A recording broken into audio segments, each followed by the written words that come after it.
আজকে বানাবো কারি পাতা দিয়ে দারুণ একটা রেসিপি। তাহলে ভিডিওটা কিন্তু দেখতে থাকো। চলে গিয়েছিলাম পাশে একটা জেঠির বাড়িতে। এই যে বড় গাছটা দেখতে পাচ্ছ, কত কারি পাতা হয়ে আছে। আর তার মাঝখানে এই যে ফলটা দেখছো, এটা কিন্তু পুরো করমচার মতো দেখতে। আমার তো করমচা খেতে খুব ভালো লাগে, তোমাদেরও নিশ্চয়ই ভালো লাগে। নিয়ে নিলাম দুটো তিনটে কারি পাতা। এইবার এই বড় গাছটাকে টাটা করে চলে যাব আমার রেসিপির জায়গাটাতে। তাহলে প্রথমে নিয়ে নিলাম একটা বাটি, 3 চামচ বেসন নিয়ে নিলাম, কাঁচা জোয়ান, হলুদ, স্বাদমতো লবণ, লঙ্কার গুঁড়ো আর ঠান্ডা জল দিয়ে একটা ব্যাটার তৈরি করে নেব। ভিডিওতে যেভাবে দেখছো ঠিক সেইভাবেই একটা ব্যাটার তৈরি করে নিতে হবে। দুটো বড় দেখে আলু সেদ্ধ করে নিয়েছি। এবার একটা স্পুনের সাহায্যে এটাকে ম্যাশ করে নেব।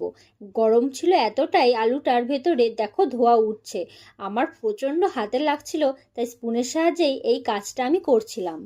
কড়াইয়ে তেল গরম হলে দিয়ে দেব কারি পাতা, কিছু সর্ষে, আর দেব কুচি করে রাখা রসুন, ঝালের জন্য 1 চামচ কাঁচা লঙ্কা। সবশেষে লবণ দিয়ে এটাকে ভালোভাবে নাড়াচাড়া করতে হবে যতক্ষণ না একটু হালকা ভাজা ভাজা হচ্ছে।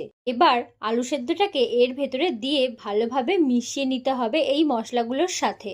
দেখো, গল্প করতে করতে আলু সেদ্ধটা কিন্তু মাখানো হয়ে গেছে। 50% রান্না এখানেই কমপ্লিট।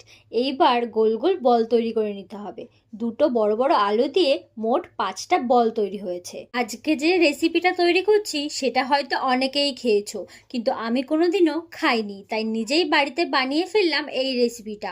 লাস্টেই দেখতে পারবে যে এটার রেজাল্ট কি হতে চলেছে। এবার এই বলগুলোকে ব্যাটারের মধ্যে দিয়ে গরম তেলে ভাজতে হবে, ডিপ ফ্রাই করে। আমি ডবল কোটিং করে ভেজেছি, এরকম লাল লাল করে। সব কটাই আমার ভাজা হয়ে গেছে। এইবার এটাকে একটা পাত্রে তুলে নেব, আর কিছু লঙ্কা কেটে রেখেছিলাম সেই লঙ্কাগুলোকে ভেজে নেব। ব্রেডের দোকান থেকেই আমি একটা ব্রেড কিনে নিয়ে এসেছিলাম, সেটাকেই মাঝখান থেকে কাটিং করে দিয়ে দিলাম টমেটো সস।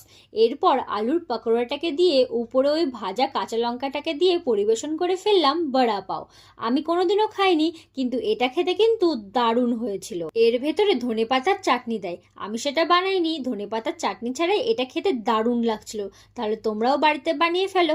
আজকের মতো ভিডিও এই পর্যন্তই। টাটা।